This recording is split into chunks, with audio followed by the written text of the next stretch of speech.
My name is Sarah. I'm 20 years old. And in my family, my life is one long to-do list no one else reads. While my younger siblings laughed in the living room, my hands were in the sink. Greasy plates, overflowing trash.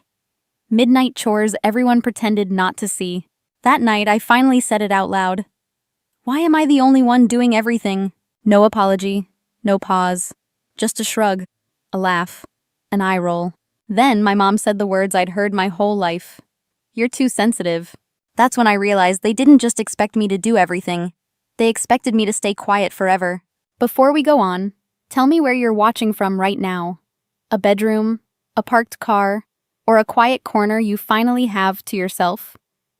Echoes of life is here with you. This didn't start that night. It started years earlier, quietly. I'm the oldest. In my house, that meant responsibility before choice. I learned early how to stay useful. Clean before being asked. Fix problems before they were noticed. Step in so no one else had to. My siblings had chores later. Later never came. They had homework, clubs, screens, excuses. I had the kitchen, the bills, the messes left behind after everyone went to bed. My mom liked to say I was mature. That word followed me everywhere. Mature meant reliable. Reliable meant unpaid. By the time I started college, the balance was set. Class all day, work in the evenings, cleaning at night, laundry folded while I studied, dishes washed while assignments downloaded, bills sorted while my siblings laughed in the next room. When I tried to explain, it never landed. You're better at this stuff. They're still kids. You handle stress better. Every sentence pushed the weight back onto me. If I cried, I was dramatic. If I asked for help, I was difficult. If I stayed quiet, everything ran smoothly. So I stayed quiet. I told myself this was temporary. That once school eased up, things would change. That once my siblings grew up, they'd help. But routines don't fade on their own. They harden. And somewhere along the way, being responsible stopped being a choice. It became my role. And roles like that don't disappear. They only end when someone walks away. The pressure didn't explode all at once. It stacked. Day after day, I came home exhausted, and the apartment looked exactly the same. Shoes by the door, cups on every surface. Food stuck to plates no one rinsed. I'd drop my bag, roll up my sleeves, and start again. Trash first. Then dishes. Then wiping counters that somehow never stayed clean. My phone would buzz with reminders. Electric bill due. Internet notice. A form my mom forgot to fill out. I handled it. I always did. Sometimes I'd catch my reflection in the microwave door. Tired eyes. Hair pulled back. A face that looked older than 20. From the living room, I'd hear laughter. A game blasting. Someone calling my name, not to help, but to ask where something was. Sarah, where's the charger? Sarah, do we have clean towels? Sarah, did you pay that thing? No one asked if I was okay. They asked if I'd already fixed it. I stopped sitting down when I got home. It felt pointless. If I rested, the mess waited. If I spoke up, I was starting something. So I stayed quiet and kept moving. I told myself this was what love looked like. Sacrifice. Patience. Holding things together so no one else had to. But late at night, when the apartment finally went quiet, my chest felt tight instead of calm. I'd lie in bed staring at the ceiling, thinking about how my siblings would grow up believing this was normal. That someone else always cleans. That someone else always pays attention.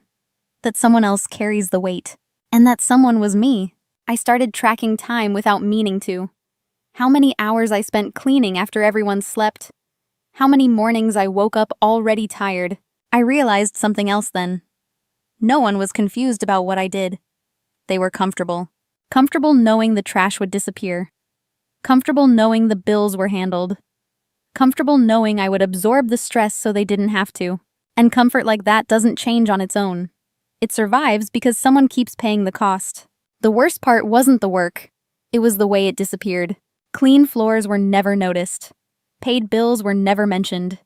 Problems only existed when I didn't solve them fast enough. I started to realize something painful. If I kept going like this, they wouldn't thank me later. They wouldn't even remember. They would just expect it. And the moment I stopped, they wouldn't ask why I was tired. They'd ask what was wrong with me. That's when I understood this wasn't about chores anymore. It was about who they believed I was supposed to be. If this were your family, what would you do? Comment 1 if you'd stay quiet to keep the peace. Comment 2 if you'd stop carrying what isn't yours anymore. The room went quiet after I said it. Not peaceful. Heavy. My mom crossed her arms like she always did when she felt challenged. "If you don't like it here," she said, steady and dismissive, "you can leave." She had said that before, more than once. It was never meant as permission. It was meant to shut me down.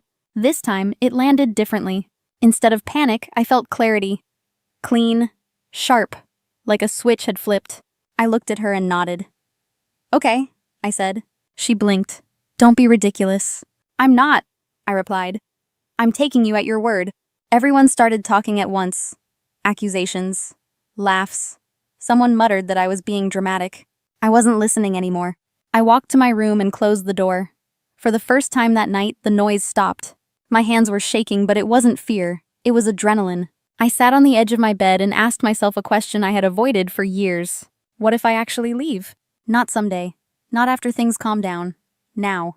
I grabbed my phone and texted Mia from work, the one person who had watched me juggle school, shifts, and home. "Can I ask you something insane?" She answered in seconds. "Always. What happened?" I told her everything. The fight. The chart. The sentence that changed everything. "I think I really want to go," I wrote. She didn't try to calm me down. She didn't tell me to be patient. She said one thing. "Then let's figure out how." I opened a rental app. Rooms near campus. Shared apartments. Nothing fancy. One listing stopped me. Small room. Old building. Cheap enough to be possible. I stared at the photos longer than I meant to. Bare walls. A narrow bed. A window. It didn't look like much. It looked like freedom.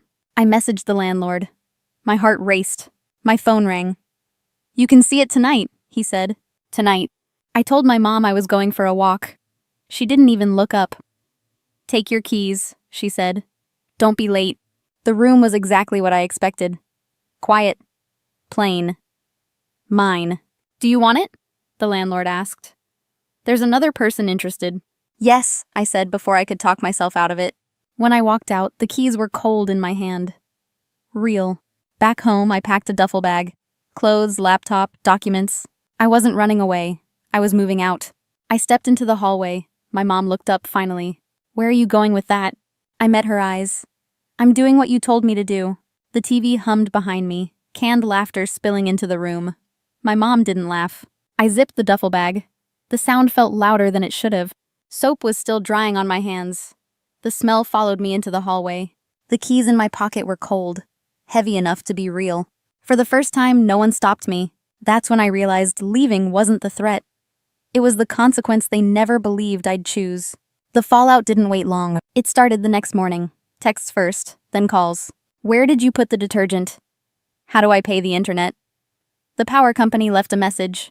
I was sitting on my new bed, holding a paper cup of coffee, listening to the silence of a room that stayed clean without me touching anything. I didn't rush back. I answered some messages, the ones that were actual questions, not demands. "The login is on the bill. Call the number listed. You'll need to set up autopay." Then the tone changed. "You can't just disappear. This is selfish. We're family." I stared at the screen and felt something shift again. For the first time, I wasn't guilty. I was clear. I wasn't disappearing. I was stepping out of a role. 3 days in, my phone rang late at night. A video call. I answered. The camera showed the kitchen. Overflowing sink. Trash bags piled by the door. A sticky counter no one had wiped. My brother's face filled the screen. Panicked. "We can't do this," he said. "Everything's falling apart." I almost laughed. Not because it was funny. Because it was familiar. "That's what it always looked like," I said. "You just never noticed because I fixed it." He rubbed his face. "Just come back and help." "No," I replied calmly. "If I fix it again, nothing changes." My mom's voice cut in from off-screen. "Sarah, stop this. You've made your point." "This isn't a point," I said. "This is my life." There was a pause. Long enough for the truth to settle. The next day, the messages slowed. Not kinder. More practical. "How do you reset the router?" "How often do you clean the bathroom?" "Where's the landlord's number?" I answered those. I didn't go over. I didn't organize. I didn't take control. I let them struggle. And something strange happened. They started learning. Not gracefully, not quietly. But for the first time, the weight wasn't invisible. Late fees appeared. Schedules slipped. The house stopped running on autopilot. They weren't angry because I left. They were angry because the work finally landed on them. I wasn't being cruel. I was being honest. I wasn't punishing them. I was refusing to keep paying the cost of their comfort. They didn't miss me. They missed what I did for them. The silence that followed felt different. Not empty. Earned. Days passed without emergency calls. Then weeks. My phone still buzzed sometimes, but not with panic, with questions. Real ones. How do you budget groceries? What's a normal cleaning schedule? Can you explain autopay again? I answered when I wanted to, not because I had to. For the first time, my time belonged to me. My new room stayed clean without effort. One mug in the sink, one load of laundry. No one yelling my name from another room. I slept better, not longer, deeper. A month later, my mom showed up at my door. She looked tired, different. I didn't realize how much you were doing, she said quietly. I believed her, and that surprised me. She didn't ask me to move back. She didn't ask me to fix anything. I told her what I could offer. I can visit. I can be your daughter. I can give advice when you ask. But I won't manage bills. I won't be the default fixer. I won't live there again. She nodded. Slowly. Like she finally understood the rules had changed. I visit sometimes now. For dinner. As a guest. There's a chore chart on the fridge. Everyone's name is on it. Mine isn't. When something spills, someone else wipes it up. When a bill is due, it gets handled. Not perfectly, but honestly. I used to think leaving meant abandoning my family. I was wrong. I didn't leave them. I left the role that was breaking me. I learned something important through all of this. Being strong doesn't mean carrying everything, and being sensitive doesn't mean being wrong.